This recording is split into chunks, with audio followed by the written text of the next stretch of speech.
The Instructor podcast with Terry Cook, talking with leaders, innovators, experts and game changers about what drives them. Welcome to the Instructor podcast 4-year anniversary. This is a show that's been helping you become more awesome driving instructors and run better driving school businesses over the last 4 years. And as has been the case for the last 4 years, I am your splendid host, Terry Cook. I have been genuinely delighted to be part of this journey, but I'm even more delighted that you have chosen to join me on it, especially today, because you've got another special episode. Because those of you who have been listening for 4 years will know that every year I like to do an anniversary episode with Bob Morton, because way back in 2021, Bob was the first ever guest on the Instructor podcast, so we like to make that a bit of an anniversary special. And today, we're taking a look at 3 things that are wrong with our industry, but instead of blaming everyone else, we're looking at what we can do as driving instructors. So we're taking a look at road death and how we can help reduce road death. We're looking at the driving test backlog and what we can do to reduce that. And we're looking at how we can encourage more instructors to taking part in CPD. And we're doing it all without trying to blame anyone else. Now, admittedly, there's 1 or 2 slip-ups, but we're looking at what we can do. Now, this is the point where I normally take a moment to plug something like the website or the premium membership or the email or anything like that. And yes, feel free to go and check all those out with the instructorpodcast.com. But today I want to take a moment to thank you guys. I want to thank you guys for your contribution to the show, whether that be as a guest or someone that shares the show, or maybe you've stopped me at a convention or an expo to tell me how the show's helped you.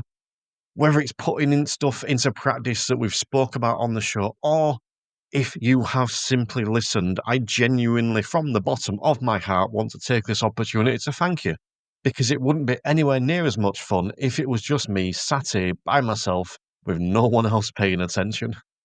So, sincerely, thank you. When you listen to the show, you'll hear me talk a little bit about this, but I've no idea what's coming up, really. But whatever we do, we're going to have some fun doing it. But for now, let's get stuck into the show. Happy anniversary, Bob. It's the Instructor podcast anniversary. Happy anniversary. Wow. Yeah, 5. Who'd have thought it? Well, technically 4. We're kicking off as 5th year. I think we're going into year 5. Yeah, you're going into your 5th year. Into the 5th year. Well, happy 4th birthday. It feels longer. I'm going to lie. Well, if you look at the journey, I mean, you've come a long way. I think it's probably fair to say that you've made a difference, big time to the way people view the industry, the way they view road safety. Last year's sort of theme. It's got more people engaged in it, and I think it's the gold standard. I've said this to you before. It's the gold standard for driving instructor podcasts. There's no doubt about it. Do you remember Napster? Yes. Right. So I've had a thought for about a year now, and it's still in my head. And I think of the Instructor podcast as Napster for the instructor world. Because when Napster came along, kicked the music industry in the balls, and then Spotify and Amazon, Apple Music came along, and Napster went out of business. But it was never there to be long. I mean, I'm sure the people that behind it wanted it to be long term. It was never going to be there long term. Something had to come along and kick the music industry in the balls to change it. And I often look at the Instructor podcast and think, am I Napster? Come along, kick the industry in the balls. Do I now disappear? And it's a bit like, am I Napster, or can I keep this rolling and keep it reinventing it and keep bringing in new and fresh ideas? Creativity's waning a little bit, I'll be honest with you, but we'll see. There's only so far you can go with that, isn't there? There's only so far you can push. And then you probably need a little bit of a rest to reset, and then away you go. And I think that's nice, though, that you've changed the theme each time. Like, this series theme is going to be, or this season's theme is going to be this, that, or the other. So, and it's like, I mean, you've not just done that, but I think it's nice that it's had that push. I mean, I think the road safety thing was a good one, and it's important.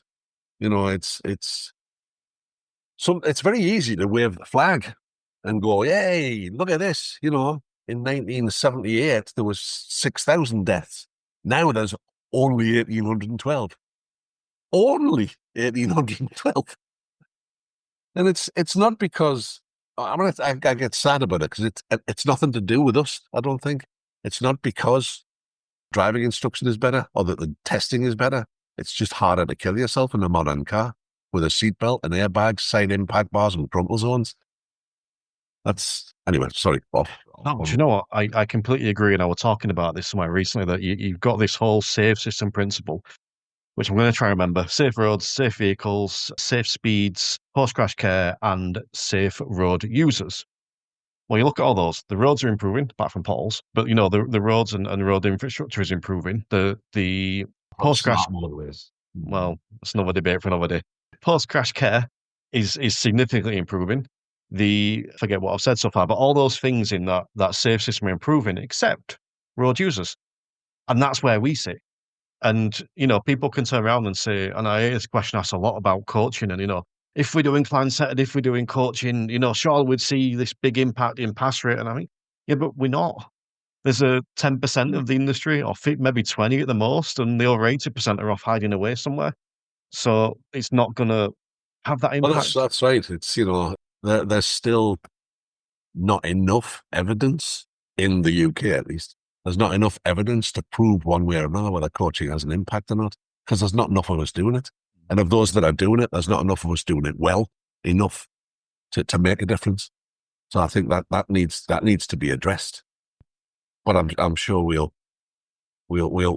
chew into that as we go through. But we need to be better at coaching, because it's not 17 to 22-year-old males don't die on our roads because they can't drive. They die on our roads because they make stupid decisions. And it's in the decision-making process. Now, there's a big movement within coaching about the goals for driver education. And whilst it's a worthy thing, it becomes an agenda. And if you're entering a coaching situation with an agenda, I'm afraid that's not coaching. It just isn't. It's a form of it, but it's watered down by the fact that you've got an agenda. That's not your coachee's agenda.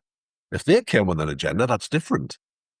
But what we need to do is to make drivers better at what they do, or less likely to make stupid errors like driving under the influence of drink or drugs or peer pressure. Our propensity to take risk needs to be managed. And 17 to 22-year-olds are very, very happy to take risks. That's the people in our population that start sentences with "watch this." So that's not a good way to enter a safety critical environment. So we need to help them to make better decisions. That's the crux of it. That's what coaching should be about. It's empowering that individual and helping them learn in a meaningful way that speaks to who they are on this day, at this time, in this kind of weather, at this time of year, feeling the way we feel today.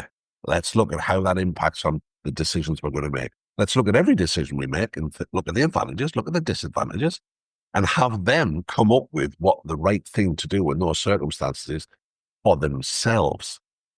This has a huge knock-on effect on test results. And it's something I noticed.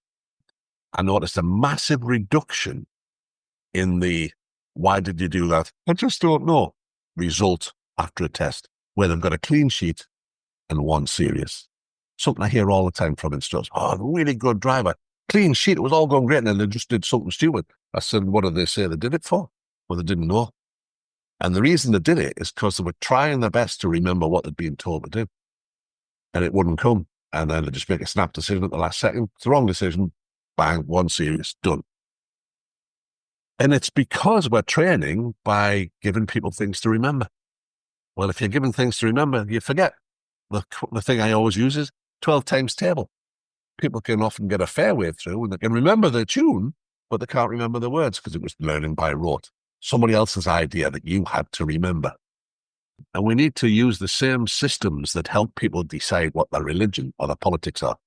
Well, you look at every angle and you work out what you like, what you don't like, what's good and what's not in your view, what's useful and what's not. If we then add to that a conversation about risk management, what do you think the safest thing would be here? Or, when you're dealing with something, what would you do if It was dark, it was wet, it was icy, your friends were in the car dicking about, and the radio was on. What if you're not feeling very well? What if you're a long way away from home and you're not feeling well? What's your options? And help them go through it.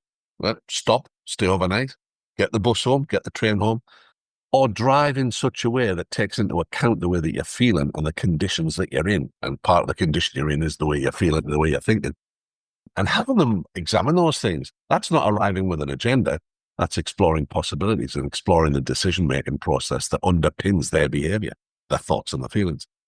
So if we do that, it has an impact on the road deaths. I'm convinced. Nobody will be able to convince me otherwise. If you're a better decision maker, you're less likely to be involved in a life-threatening crash. You know, it's the one the one I always use several times. Yeah, the one I always use is I'll hear driving instructors say, "Never drive so fast that you cannot stop safely, well within the distance you can see to be clear on your half of the road."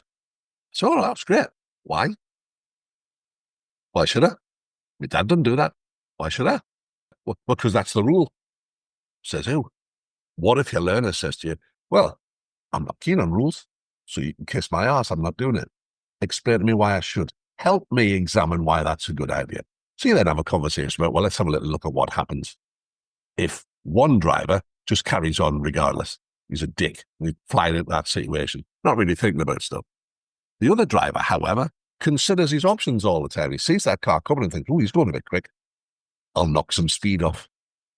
Let's look at what happens." If this car's still doing 60, the other one slows to 30, chances are there'll be less deaths in the car that's slowed down. Because it isn't the speed that kills you, of course, it's the sudden stop at the end.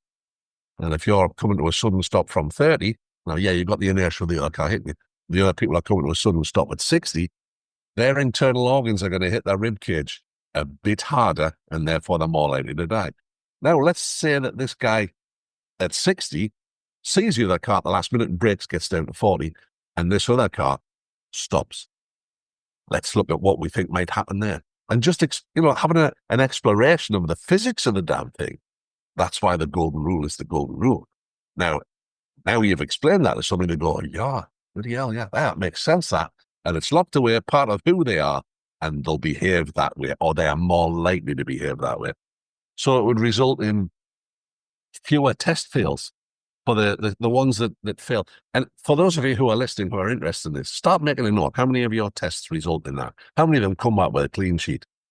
And that one serious or dangerous? How many drivers have you put in for tests where you think, I'd put money on them passing, and then they don't? Start keeping a record of it. Ask the learners. The decision that led up, what were you thinking? The answer's always going to be the same. If you're not training the right way, it's going to be, I don't know. I can't remember. I don't know. I just panicked.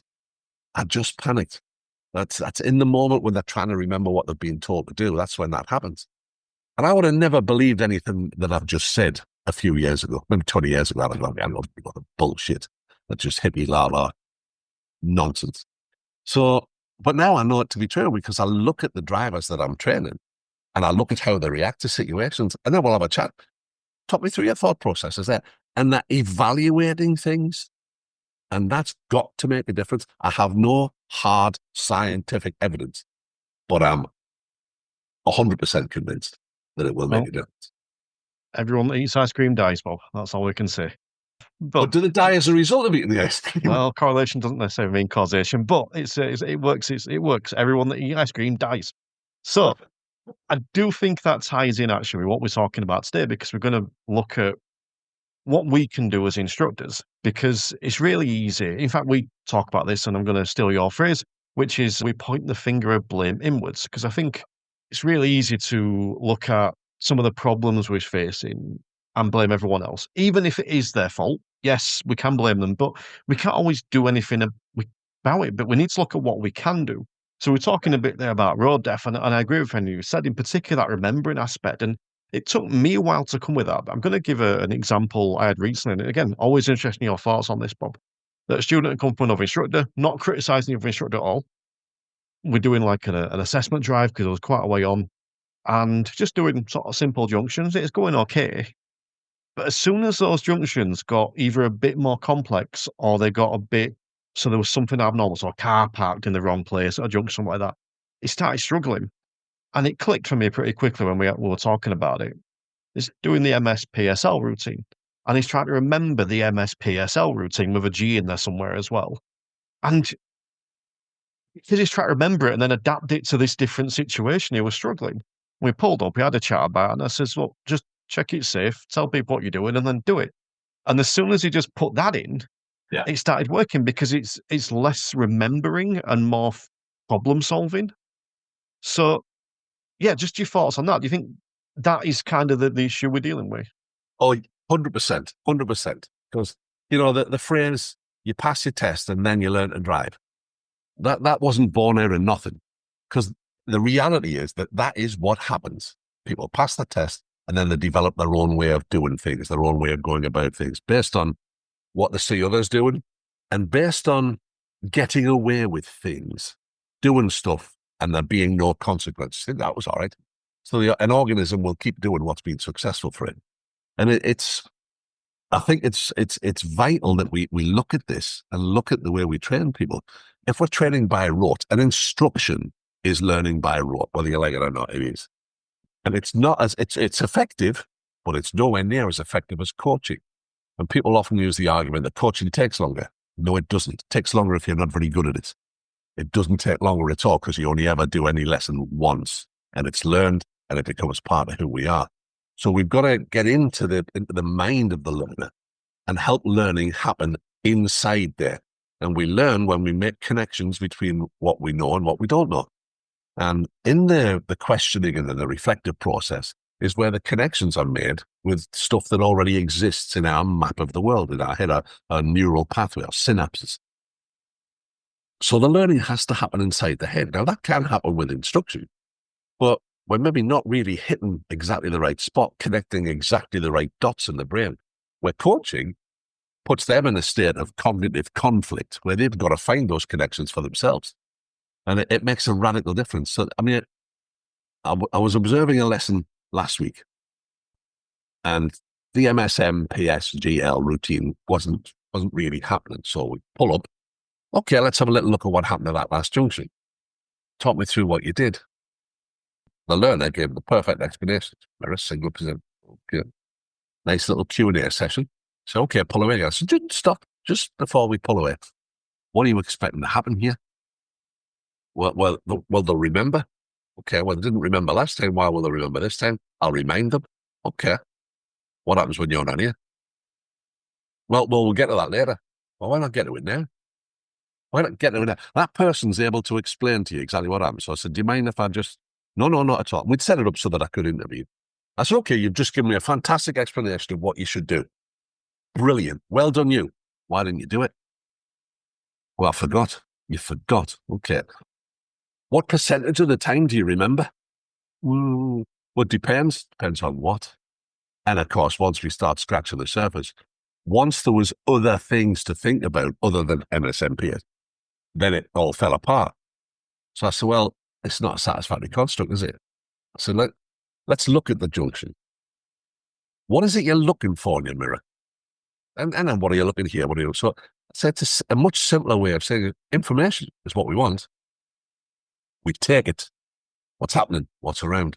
We use that information and then we give information to other people. So how do we do that? It's so simple. And you never have to alter it because if you're overtaken, MSPSL has to change. It's like, well, it's not a very good system. Well, that's for here. But there's a different version of it that you use here. All right, shit, which one is it then? It's a nonsense when you look at it. How's that supposed to work? How's that supposed to make sense to somebody? But I did it that way last time. Oh, yeah, but that was for here. This is for now. And on a Tuesday, you'll need to do it like this. Might as well be that. Oh, right, shit, what day is it? So by entering into the thought process and then examining it and saying, well, that's not really working for you, is it? No. Okay, what else could we do then? So we try and teach them by getting them to regurgitate stuff that we know.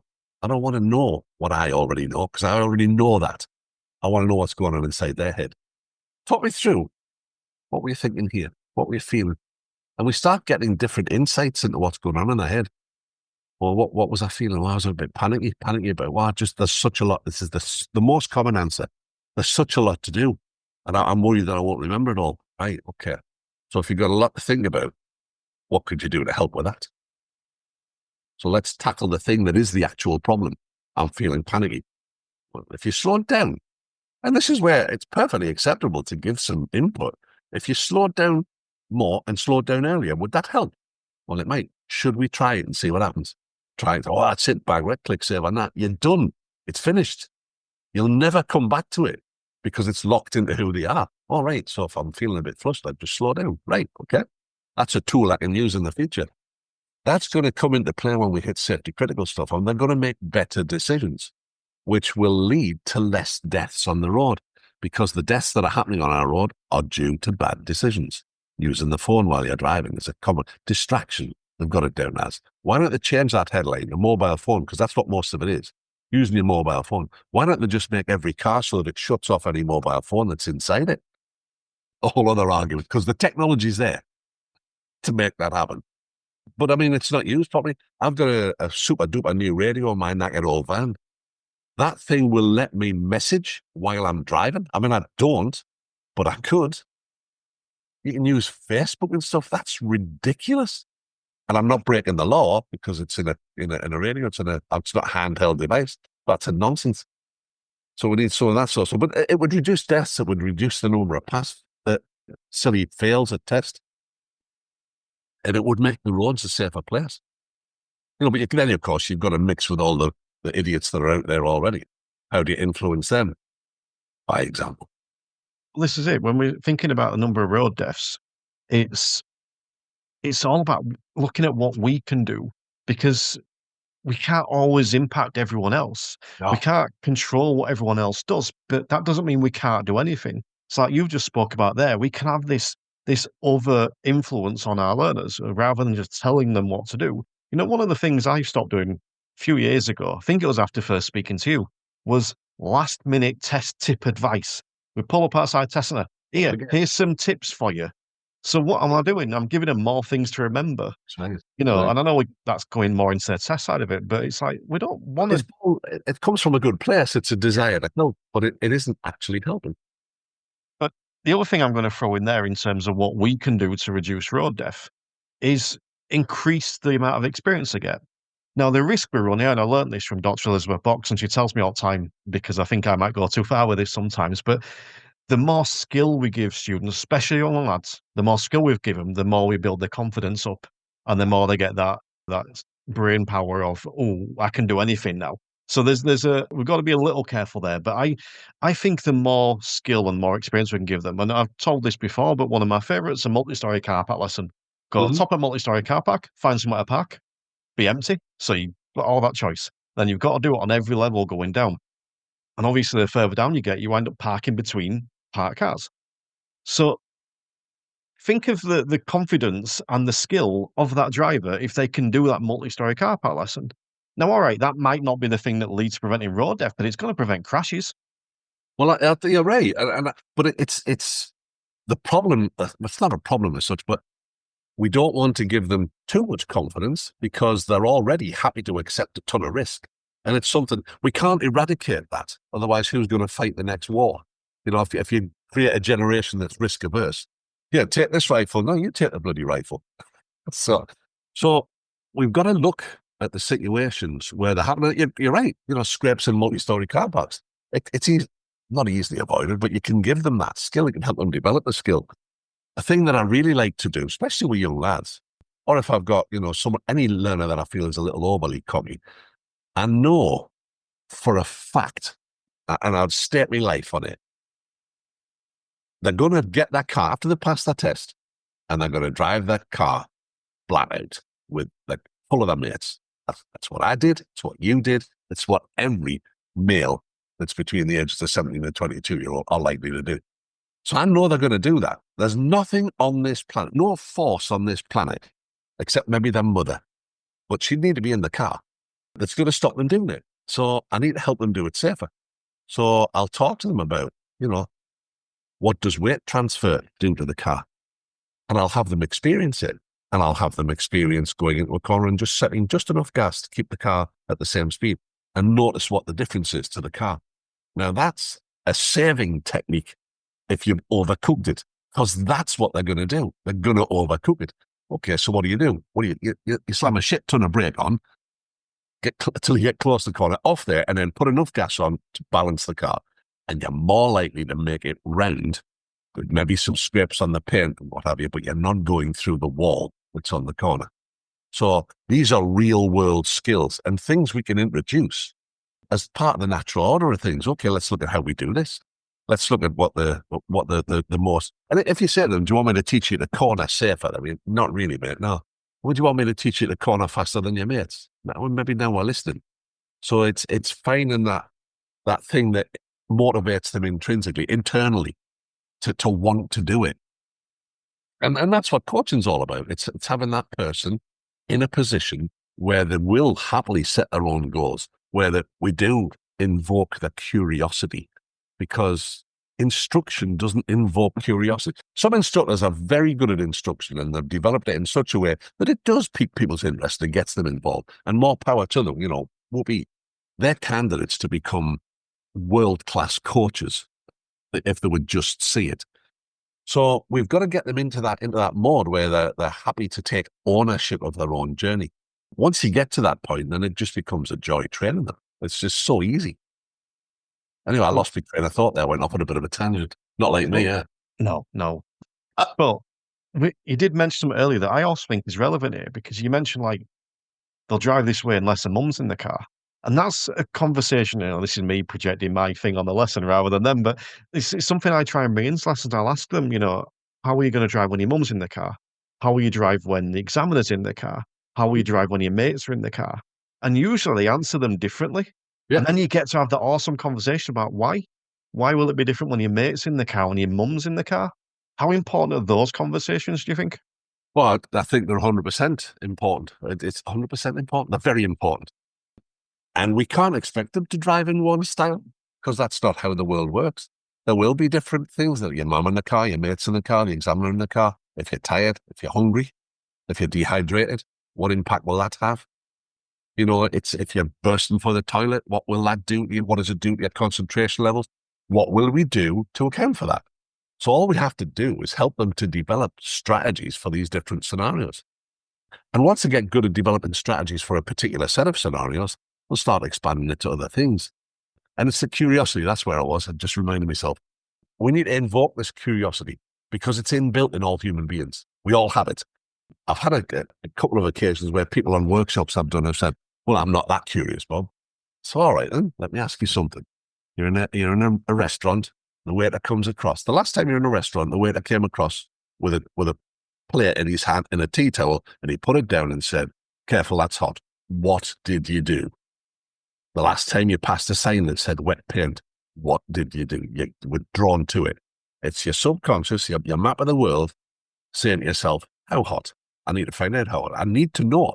And you'll bear the pain to find it out. Oh, shit, it's hotter than the last one. Well, he just told you that. Why'd you do it? You did it because your curiosity just got the better of you. Same with the wet paint thing. We need to know. And it's that.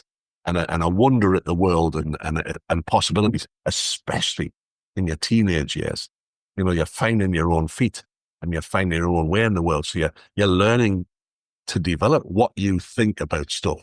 So it's the perfect time for coaching. Well, what do you think about this? And what makes you think that? What made you say that? What made you do that? I'm not saying why, because that's very judgmental.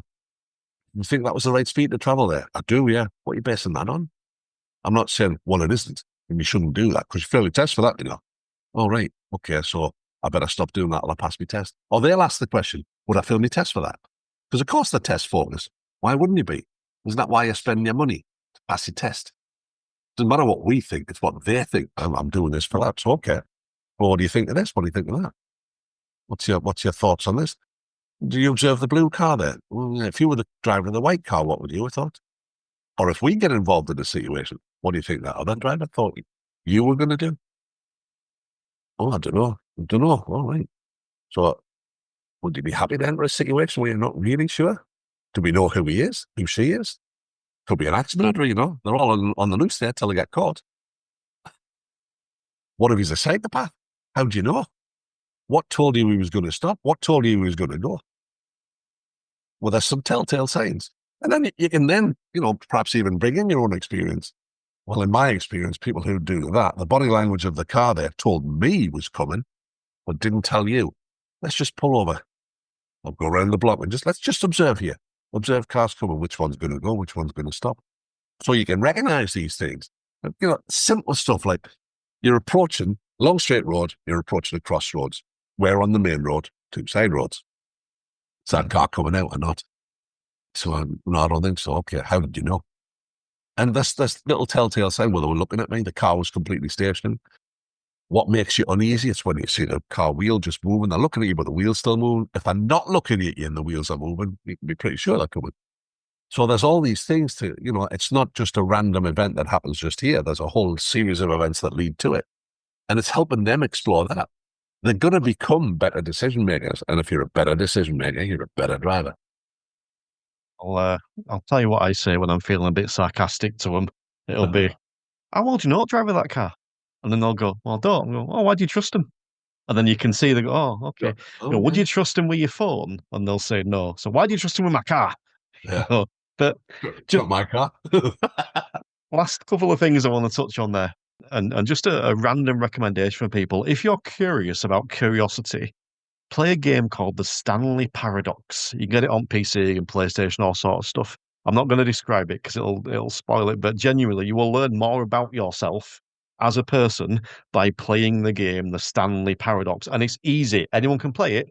It will drive you nuts, and you will learn more about yourself than any therapy session ever could. But I think the last thing I want to mention here, specifically around the road death, and I'm sure you're aware of this, Bob, but is the honest truth. I think this is a great resource for kicking off those conversations we mentioned, those awkward ones about seatbelts and phones and distractions and stuff like that. Yeah, if you're listening to this and you're uncomfortable about starting those conversations, the honest truth is a great way to interject that. And just to chip in and mention this, that you do get the honest truth included as part of your membership if you sign up to Instructor Podcast Premium, the top tier. So there you go. Go and do that. You get the honest truth included, free of charge. Win-win. Yes. It is difficult, I think, to begin with. I found it tricky when I was first sort of making the switch from instruction to coaching to ask the questions that are really meaningful and that properly drill in. But the more I do it, the simpler they become. And it's just like when they're putting their seatbelt on, I don't do cockpit drills, that sort of stuff anymore. So just get everything adjusted so that you're comfortable and you feel that you're ready to drive the car. And I'll just have, as they're putting the seatbelt on, I say, what would you do? One of your mates wouldn't put their seatbelt on. We're about to drive. What would you say? Well, I'd tell him he has to put it on. What if he told you to bugger off? And I love playing the what if game. What if? So when I'm doing instructor training, I tend not to use role play, nowhere near as much as I used to. And I'll just say to the PDI, okay, that's great. But what if your learner said? What if your learner did? What if your learner thought? What if you got resistance there? What would you do? Well, I'd do this. Okay, try it then. Okay, well, what if that didn't work? Then what would you do? Then what would you do? And it's a methodology that I'm using when I'm training drivers. Here's a situation. What's your thoughts here? What are you going to do? What if that doesn't happen? So we need a driving plan based on what we can see, what we can't see in the corner in driveways, what we might reasonably expect at this time of day, this time of year, this kind of weather in this kind of area. And then what's your strategy if that plan doesn't plan out the way you thought? That's the police method of training. And it's great because it works. And I'm a big fan of the more advanced stuff, IPSCA, information, position, speed, gear, acceleration. You never have to alter that. It stays the same all the time. And information is something that runs through everything.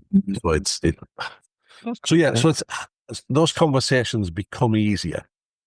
And you get some interesting results sometimes asking people, oh, it's an interesting viewpoint. I wonder why they think that. And it's because they come to us pre-programmed with lots of thoughts about things, often that have learned from their parents.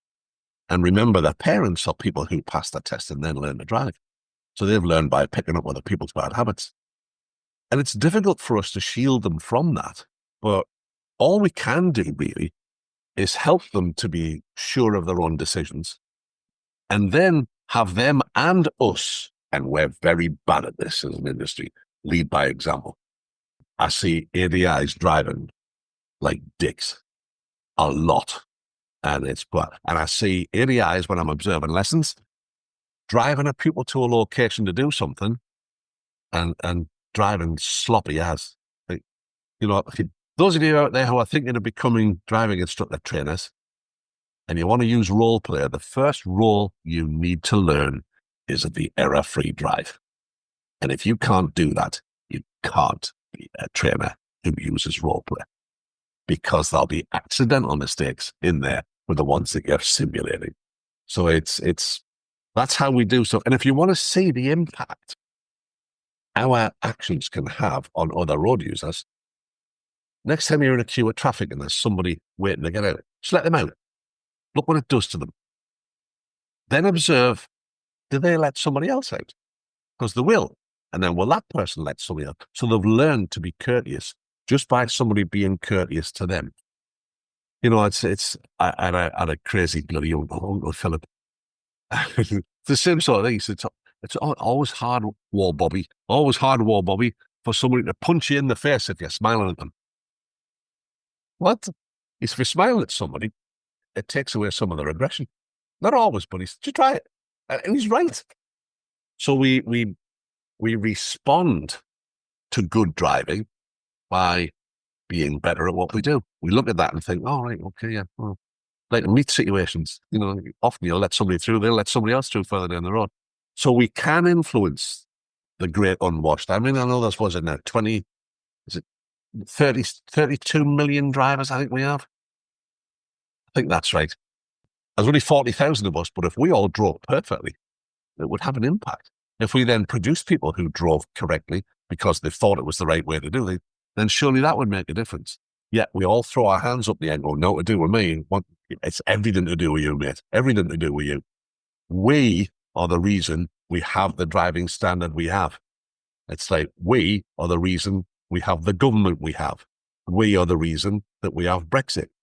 So we have input into it, but we choose not to sometimes. And it's, if we are serious about it, and as an industry, we aren't, then we should do something about it. And it's dead simple. Just do what you're meant to do. Say what you're going to do and then do what you said you'd do. But we don't. I think there's two types of driver out there. I think there's the type that think they're a far superior driver to everyone else. And I think there's a type that openly admit, I wouldn't pass a test nowadays. And I think they're both the problem. But just touching back on your suggestion of influencing people, do you know what? I do a similar trick, which is when you're in that queue of traffic, and I do it a lot with learners, like move forward 6 inch. And then they watch everyone else behind move forward 6 inch as well. They copy, but let's move on a little bit because we've spoke a lot about about what we can do in terms of impacting road safety post-test. But let's talk a little bit about the test. Now, I know some of this will overlaps, but there's still a ridiculous backlog. Some parts of areas you can't even book a test. My local area can, but it's 6 months away. And I think I want to start this off by looking, I say, what we can do to reduce this waiting list. But I'm going to start off by saying a phrase, Bob. I'll let you respond to it. I still hear it quite a lot now, which is, can teach them all they want, but I can't control what they do on tests. That's down to them. Bullshit. Yes, you can. You can't control everything. Quite right. But we can make a monstrous difference. If you're just sending them for a test with a shit ton of stuff to remember, well, guess what? They're going to forget some of it. But if you help somebody to look at situations, assess, decide, and act, and evaluate the effectiveness of that while they're training, they're much less likely to do that stupid thing that causes the fail, that then causes them to go, well, I don't know. And if you're not sure if you're that type of trainer or not, ask yourself the question, when you pull the learner over to discuss a mistake they've made, can they tell you what they should have done? If they can tell you what they should have done, well, they just forgot to do it then, didn't they? And your methodology is flawed. Now, if you told me that 20 years ago, I'd have said that's nonsense. But that's the simple fact. That methodology is flawed because you're giving them things to remember and they're not remembering. So that's to do with the method. It's not your fault because it's the way you were trained. It's the way I was trained. And I led to believe it was the only way to do things. I got really good at it. But then I would say the same thing. Well, if they forget on test, that's not to do with me. It's everything to do with you. Everything to do with you. If they're forgetting on test, your methodology is flawed. You need to do something about it. I agree completely, actually. But I think that we have kind of covered a lot of that. It ties in with the road death. You know, if we can, do you know what? I think if we brought that in, everything we spoke about there, that would improve the pass rate and it would reduce the number of road deaths. I think so. I think there's other stuff we can do as well to help with this test situation as it is. And I think of the stuff that we put out there. So you spoke about we want to be the best drivers. I Yeah. think we can be a lot better in public as well in terms of social media, for example, in putting out positive. Yeah, That's a good trigger me now. Look. trust me, I'm holding back. You know, putting out positive, informative, constructive posts rather than a lot of the crap that is put out there, and actually putting stuff out that benefits, and being honest with people, and you know that kind of stuff. Oh, I think what we see a lot is just moaning about it from instructors, and I get it, and I get why instructors are struggling. I'm not meaning to dismiss that. I think we need to be a bit more positive and constructive. 100%, Terry. I couldn't agree more. And I think part of the problem is the anonymity of social media, even though you're not necessarily anonymous. I'm not a big fan of the posting anonymous. If people need to post anonymous, there's something wrong with the culture within the group, and that should be tackled. Now, I appreciate that, you know, sometimes there's not that many admin and this, that, and the other, but it's difficult.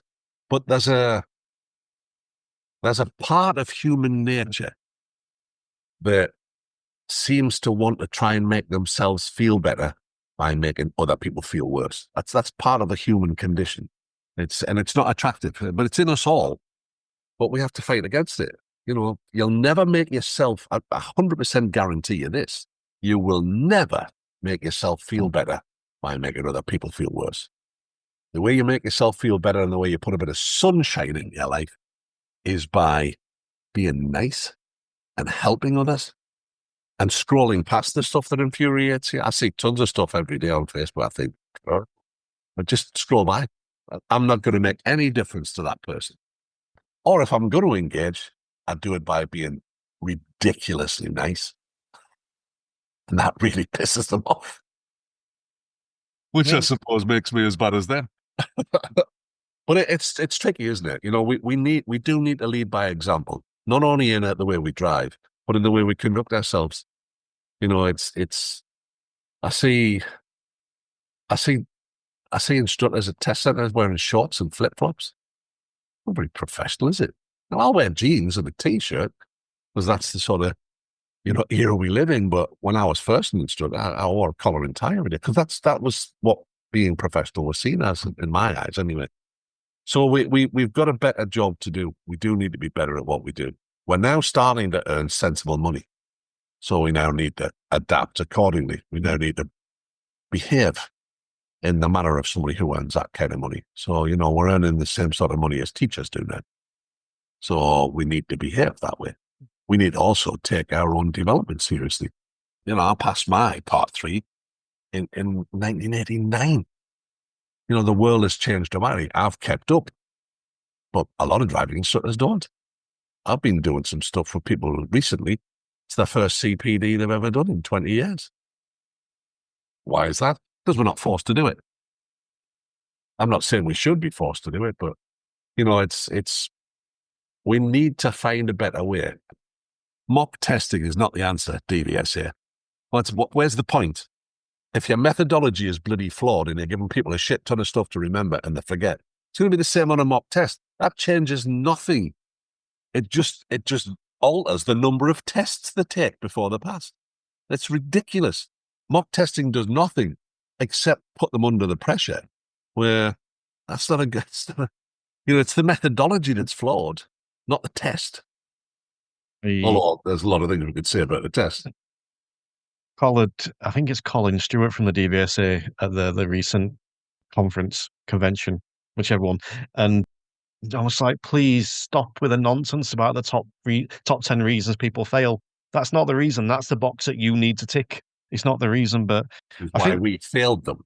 Yeah. But it's the problem is the method that underpins it, the route to test. is not providing them with the skills for real life that would prevent them failing the test. Passing the test should be a byproduct of what we do. And it should be easy for a learner if they're being coached properly. Now, I know everybody's going to, yeah, well, you would say coaching's the answer, bud. Well, yeah, I would, because it is. It's the thing, we recorded an episode for my premium membership, I think it was last year, talking about the struggles you had with coaching when you first started. Because I think that's something else we can do in the industry is own that. And rather than go out there and profess to be little Miss or Mr. fucking perfect, where nothing was ever hard for me, go out there and own it and say, I still struggle with this sometimes. I giving myself credit again here, and I don't like doing that, but it's something that I try and do. Do it on my Friday fails that I do when I talk about on these podcasts. This is what I struggle with still, and I'll own that. And that doesn't mean I'm not good at what I do. It's owning that this is something I struggle with, and I'm getting better. And I think there's too many people out there that pretend or act as if they never do anything that isn't perfect and belittle everyone that might not be up to their standard. There can only be one best trainer in the world. That's the fact. You can't have two. There can only be one. So what does that mean? That no one else is allowed to be a trainer or no one else is allowed to be an instructor? We're all on different chapters of the same book. Sometimes different books. And actually, this is the other part I'm getting on a rant now. This is the other part I'm going to get on. I think we have to look at which book we're on. Yeah. Because if you're on the book of why you were driving instructor to make the road safer, then great. This is the stuff that you want to do. If you're on the book of I'm on a driving instructor because I want to earn some money and that's all I'm bothered about, bugger off. I don't care. You don't listen. You're listening to the wrong podcast. You know what I mean? I can't do anything about them people. But if you're genuinely in this to make the road safer, you can't allow yourself to have the defeatist attitude so that when you put that post up and you get criticism from the public and you get criticism from radii saying, oh, what you're on about, Bob, with your coaching nonsense, you have to be able to still put that post out or still come on this podcast and talk or do whatever it is that you're doing and not let that negativity affect you as well, which is hard. It is. And, I was tasked with the job of Paul McCardle, the MD at LDC, who was a great friend and mentor. We were faced with trying to get all of our instructors to coach. So, of course, the question that's going to be asked is, why should I? Everything's fine for me now. I'm earning a good living. I'm getting what I want. I'm working the hours I want on the days I want. Why should I bother with this? So to convince them, we sort of looked at, well, what are the advantages? What are the disadvantages? Well, by just embracing the methodology, there's the three parts to it. Obviously, our way of being, who we are. This probably has to change a little bit because it's a relationship of equals.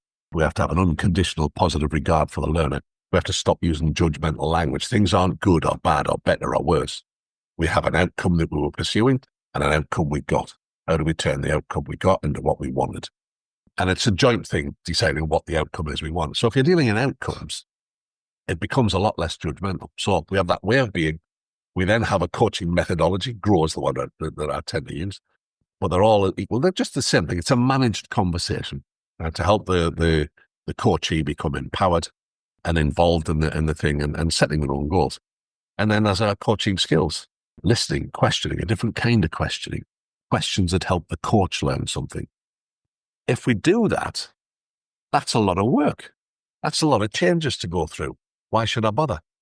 And the cohort that are on now, the first cohort in the certificate in coaching, some are further on than others and some are chomping at the bit, trying to get away and get going. And I understand that, but I've just introduced coaching contracts, targets for lessons and reflective logs. We'll see where we are with that. That then lets me take a snapshot or help them take a snapshot. How good am I at these various things? How often does this happen? How often does that happen? So by going through the pain to get to becoming proficient at coaching, what are the benefits? Well, it seems like, there's a lot of downsides there, and I'm already doing all right. Well, you'll be known for having that approach, that way of being, which will generate more interest in your services. You should have less fails at tests, so you should have a higher first-time pass rate. It should lead to a lower number of lessons, which everybody looks at and thinks that's commercial suicide, but it's not, because they tell more people. And once that starts to happen, demand for your services increases. which then means you'll get a waiting list and ultimately your price goes up. So you'll be earning more money. You'll have a higher first-time pass rate, lower number of lessons. People will be interested in coming to you. You'll be earning more money, possibly working less hours. And the big plus, your learners will feel great about the process, and so will you. And that's the big plus, is the impact you're having on people, because it has an impact outside of driving. They learn to be self-sufficient. They learn that their opinion is valued for the first time probably in their life, especially if they're 17-year-old males. Nobody listens to 17-year-old males, do they? Because they're idiots. I know, because I was one. So it starts to have an impact on them, which in turn has an impact on you. So these people who post on Facebook negatively, they never feel better from that. They're still angry people. But if you help and raise somebody up, it raises you up too. So that's the big benefit, the way it makes you feel, as well as earning more money and, having high demand for your services and gaining better job satisfaction, producing safer drivers that are going to make the world a safer place. Wow, sorry, I went on there, but I like it. But do you know what? Before I move on to the last topic, I'm going to make one final comment, which is, I think that you do the post. If you care, do the post. So talk about the danger of mobile phone use, talk about the danger of not wearing a seatbelt, whatever it is, because you'll never know the people whose lives you save. So there may just be one person that reads that post and goes, I'm not going to use my phone because of that, or I'm going to wear my seatbelt today. But then on the flip side, so that's sort of with the road safety and the road death aspect, but we look at the driving test aspect as well. If you're posting regularly or just putting a post up talking about, okay, so you have to do an extra 2 months. What can we do in those 2 months? What could you do? Could you have some motorway lessons? Could you do that multi-story car park? Whatever it is that you're doing, what could mock tests even? Because if you're up to good enough standard, maybe that is a good time to do a mock test. So if the coach wants it, fine. Exactly. So but if you're talking about that, yes, most people on social media won't agree with that. I mean, but you can't influence everyone, but maybe you impact someone. And maybe by doing that, you prevent a crash. So don't be afraid to do those posts. Well, at one time I would have said, well, you can't really quantify it. But you can now, because the government publish what a road death costs, what a KSI, what do they actually cost? Now, well, why should we bother with that? Oh, we're all taxpayers.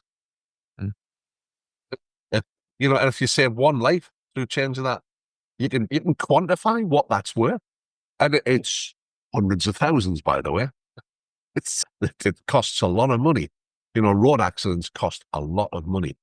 So there are things we can do. And, we do throw our hands up and go, oh, there's nothing we can do. And we then worry about the wrong things. We point the finger of blame at the DVSA. And it is their bloody fault, by the way.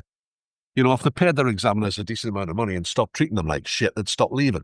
That's a simple fact that nobody at the DVSA seems able to learn.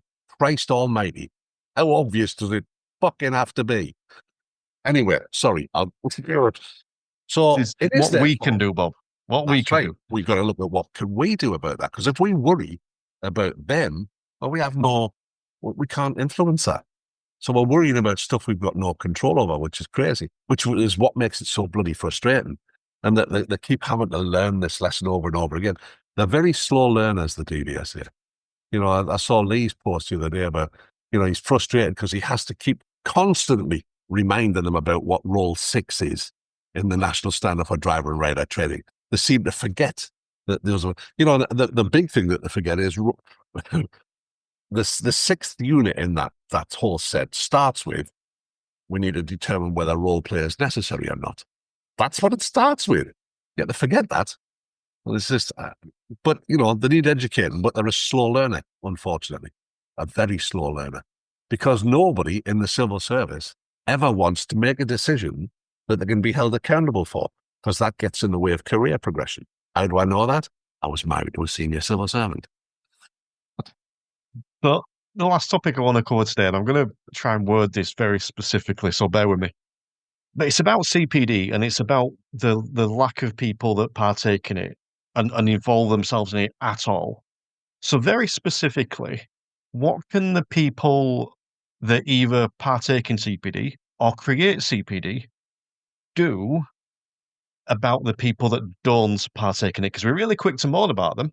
Yeah. But what can we do to encourage them? Got to make it more appealing. It's, we're locked in a world where if you want to sell CPD in numbers, you have to mention standards check. And that's tailed off because the danger of getting a standards check is reduced. Having said that, they're starting to come through now. So our part 2s and part 3s. So we'll see an uplift. And that's what CPD is. The industry panicking, a gut reaction or a knee-jerk reaction to the possibility of getting a standards check. So we have a duty, I think, those of us who provide CPD, to make it more appealing. But that's hard. And I think the podcast has done a great service to the CPD industry. As did Try Coaching when they were around. It's whether you like them or you don't. They were responsible for generating a lot of CPD work and having people be interested in CPD. So, and those of us who ply our trade doing that owe them a debt of gratitude. But it's hard. We need to find out what it is that people would be interested in. That's a difficult thing to do. Because when we canvass opinion in the industry, we don't get much of a response. The DVSA must get super frustrated with us as well, by the way, because they send out a questionnaire to 40,000 instructors and 13% of us respond. They must be sat looking at that thinking, well, they don't care. They're not bothered. They're clearly not bothered, so do what the hell we want, which is why they do what the hell they want. I am going to disagree with you for the first time today. Yay. Or half disagree with you, because I agree with you that we need to make it more appealing. We do. What I don't think we do is need to make it standard check based. And I get where that comes from. I get why you're saying to attract people in. But I go back to, I kind of touched on this at the start of the episode, but I go back to 2021 and why I started this podcast, because everything was standard check based. And I was bored by that.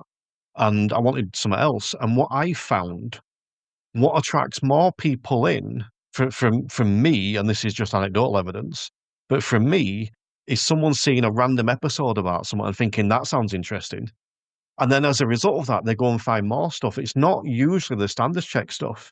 And one of the I don't discuss like numbers an awful lot in terms of downloads, because I don't want people to know necessarily that this person's done better than this person or whatever. But the interesting thing for me is when I do a standard check episode, it usually get higher numbers on the first day. But overall, it does less numbers. So on the first day, it'll do higher numbers, but over the first 28 days, it tends to do less numbers. So I think it attracts the people that are only interested in standards checks. But I think the other episodes attract people who aren't doing anything. Yeah. Because it's the more interesting. But yeah, it's a fair point, Terry. But is it not the case that people who listen to the podcast are generally people who are interested in developing anyway? This is a problem I've got now, because now I've got that many downloads and numbers. It's hard to look at as many specifics. But in that first year or two, I'll go back to the first episode I did with you, Bob. It was you and Amanda Leake talking marketing that went out on the same day. We did 28 downloads for both of you combined in the first week. Yeah, that's like the first 6 minutes now when it goes out. I do that many on YouTube, and I don't even use YouTube. It's nuts. So I can't make the same breakdown now, but earlier on I could. When there were new people listening to the podcast, I could tell when someone new had found it, because it wasn't just one download. It was they're going to download the first 18 episodes or whatever. Yeah. So standards check stuff helps because it does draw people in, but I don't think it's necessary as much as well, I think as we think it is. As an industry, the CPD, and I think we just fall into that trap. And I'm very fortunate now that retired, semi-retired, and I don't have a need to have a full diary and stuff. It's just I'm doing stuff that interests me now, and it's been interesting. The workshops that I have done on PDI, ADI, I've made them like how we learn, and then I've tagged one on the number 2 to that is scoring well, but I describe it as scoring well in the real world and scoring well on standards check and stuff. And with that, I'm hoping I'm piquing people's interest to see that, look, if we really speak to the way we learn as human beings, we'll generate thinking drivers who will be higher skilled and certainly more liable to manage risk more effectively. So I've been trying to do that and then get people interested in coaching, which is, it's it's been fascinating for me that I've done it that way. But if I was out there and I needed to fill workshop space, I'd mentioned standards checking the title. Perhaps it's our fault as the CPD providers that we're pandering to that. Easy for me to just say, well, I won't do that. But if this is how you earn your main living and you've got a mortgage and, young kids at home, then I don't know. I don't know what the answer is, but it probably needs a putting in a bag and shaking up. But we need to be able to get to the whole industry, really. And that's difficult. I think the thing that I will tag in here, actually, because I'm guilty of not saying this sometimes, is that there's nothing wrong with standards check or part 3 trading. There's nothing wrong with standards check or part 3 CPD at all. I think we make it the be all and end all sometimes. But one other thing I'm going to chuck in here, actually, like you said, we have to reach everyone. One place we can do that is test centers. And I went to a test center I've not been to for a little while recently. Just, that's where I shouldn't get a test. It's local, but it's not one I usually use. And when I walked in, and I looked on notice board, and there's an advert for the expo, which is great, except it was a 2022 expo. And I'm like, all right, okay, I need to have a word about this, because if we can't control what they put up at the test centers, but we can make people aware of it. I can write a letter to the LTM. I can make the NJC known that, hold on, this poster's out of date, so they can get in touch. So even things like that, we can have an influence on what goes up. Well, interesting. Because people look at that and think, no point in me doing that. And I had a conversation with my other half. She has a big problem with the BBC currently. That I quite like the BBC for news. I'm not saying it's not biased in one way or another, but I think it's reasonably balanced. BBC News, not the TV news. Not the breakfast programs and that sort of stuff, but just puppy news. But she said they're always ramming recycling down our throats. I said, well, yeah, it's important. We're shafting the planet here. She went, I know, but what about China? Well, what about them? Sure, they're not doing it. Oh, okay.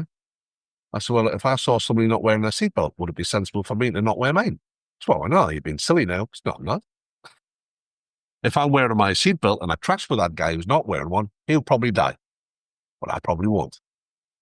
If you choose to do nothing about recycling, then you're part of the problem.